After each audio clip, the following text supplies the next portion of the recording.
Meu pai guardou a capa dos jornais do dia do meu nascimento. É uma coisa legal poder ver o que estava acontecendo na época. Eu nasci no finalzinho de 1968 e todas as manchetes eram sobre a missão Apollo. Na época, ainda a Apollo 8, que foi a primeira missão que circundou a Lua. Foi dessa missão a primeira foto da Terra feita da Lua. Uma foto que ficou famosa, você deve ter visto já. O programa Apollo seria coroado no dia 20 de julho do ano seguinte, com o Apollo 11, que levou o primeiro homem a pousar na Lua. Sob qualquer aspecto que se veja, foi um feito absolutamente incrível. Todo esse período foi assim. A missão Apollo, a viagem à Lua, era dos principais temas de jornais no mundo todo. Pensar que a maior parte dos cálculos complicadíssimos de trajetória foi feito na mão, em calculadoras rudimentares ou em réguas de cálculo. Computadores da época eram muito limitados. O controle remoto da sua televisão de hoje provavelmente tem mais poder de processamento que os computadores da NASA daquela época. O computador de navegação do módulo lunar foi um dos grandes empecilhos para o programa. Quase que o programa Apollo perdeu o prazo devido a atrasos no desenvolvimento do software desse computador de navegação. Quem imaginaria isso? Software atrasado. Lógico, tal feito revolucionou a tecnologia em vários aspectos. Foi uma empreitada extremamente cara, envolveu fortunas enormes e o esforço de milhares de pessoas e centenas de empresas, além da Agência Espacial Americana em si, a NASA. Foi feita por um governo de um país. Nenhuma pessoa ou empresa privada teria os recursos, a capacidade ou sequer a vontade de fazer isso.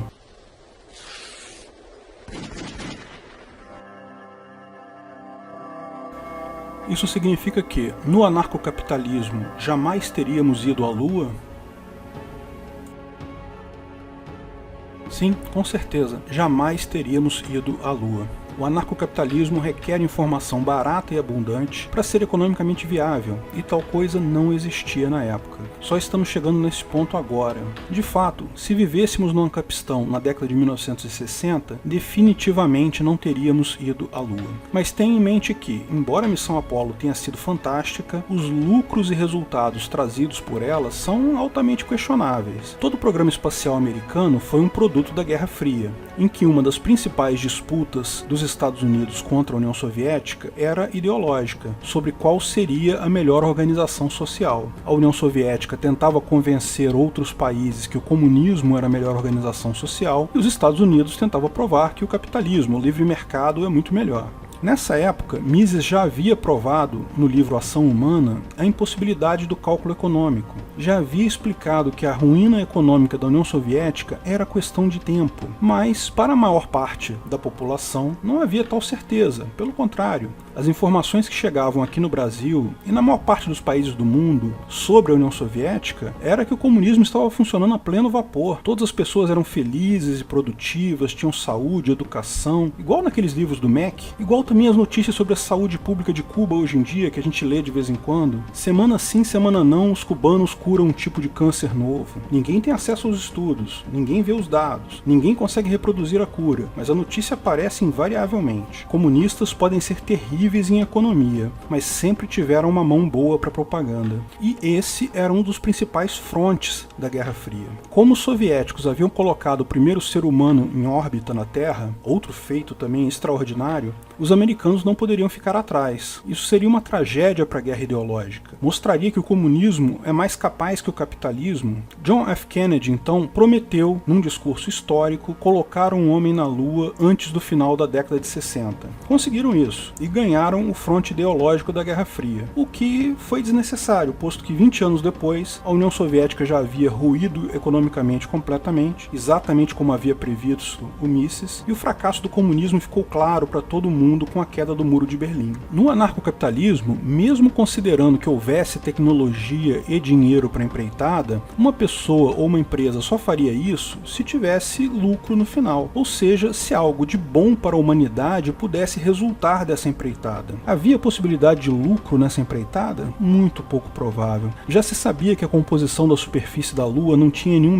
metal raro, nada que pudesse ser minerado e dar dinheiro. Uma vantagem econômica da Lua é a possibilidade de ser usado como um trampolim para exploração de asteroides. Como a gravidade lá é menor que a gravidade na Terra, requer-se muito menos energia para lançar um foguete a partir da Lua. Mas é ainda melhor lançar foguetes a partir de satélites artificiais, onde a gravidade é desprezível. Então não há, de fato, fato, vantagem alguma se chegar até a Lua. A prova disso é que ninguém nunca mais voltou lá. Anarcocapitalistas teriam tomado a decisão certa. Deixa a Lua para lá e vamos focar em satélites artificiais. Claramente essa era a resposta. Afinal, o que resultou dessa corrida espacial? Bom, em termos de exploração da Lua, bem pouco. Existem algumas pedras e amostras de solo lunar que podem ser usadas em pesquisas, mas nada de extraordinário. Lógico, aprendemos muita coisa com o processo. Várias tecnologias que temos hoje, que usamos hoje no nosso dia a dia, surgiram do processo de tentar levar o homem à Lua. O revestimento antiaderente, o Teflon, respiradores artificiais portáteis, técnicas de previsão do tempo, baterias de alta capacidade, aparelhos médicos como tomógrafo, canetas esferográficas de boa qualidade, a lista é longa.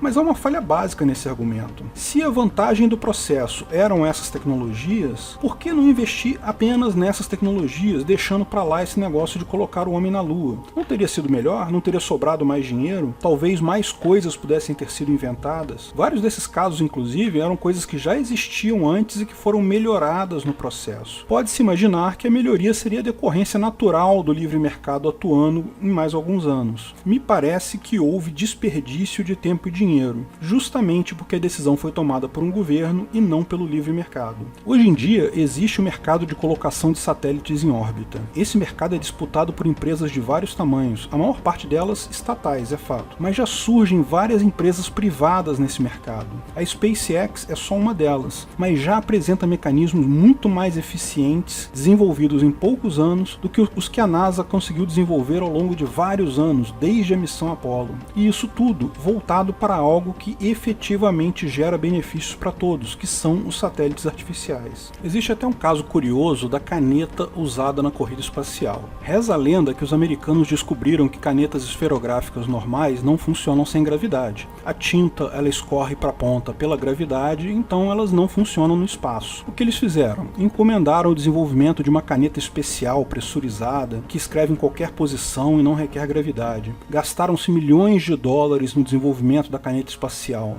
Enquanto isso, os russos usavam lápis.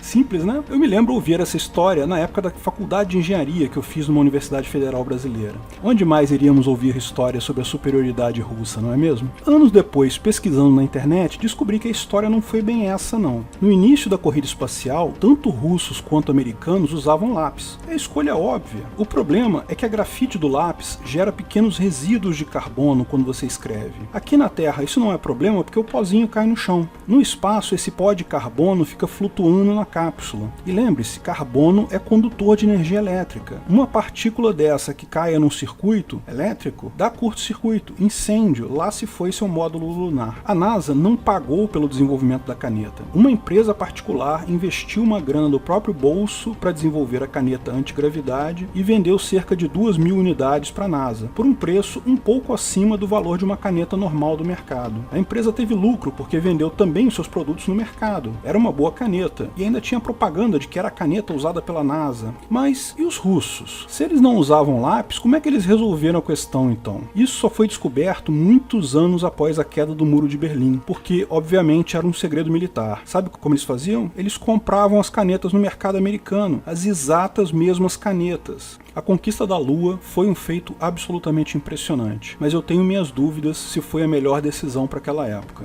Mas não tenho dúvidas quanto ao futuro. Quando houverem viagens interplanetárias para turismo e exploração daqui a algumas décadas, elas já vão existir no Ancapistão, impulsionadas exclusivamente pela busca de lucro por empresas privadas. Se você gostou do vídeo, não esqueça de curtir e compartilhar. Comente abaixo se tiver qualquer dúvida ou se quiser sugerir novos temas. Se inscreva no canal e clique no sininho para ser avisado de novos vídeos. Lançamos vídeos novos todas as sextas-feiras, eventualmente algum vídeo extra durante a semana. Agradeço a todos os nossos apoiadores no Patreon, Apoia-se e Subscribestar, principalmente nossos apoiadores VIPs, arianobre.com.br, Bob Dias, Bruno Brinatti, Cláudio Góes, Delcio de Castro Júnior, Keller, Fabrício Biasotto, Gabriel Carres, Matheus Azevedo, Matheus Carvalho Silva, Matheus Nardi, Onias Vieira Júnior, Raul Batista, Rafael Andrade, Rodrigo Andolfato, Thiago Abreu, Washington Matos Poloto. Se quiser contribuir com o canal, ajudar na divulgação do anarcocapitalismo, veja na descrição do vídeo de que formas você pode fazer isso.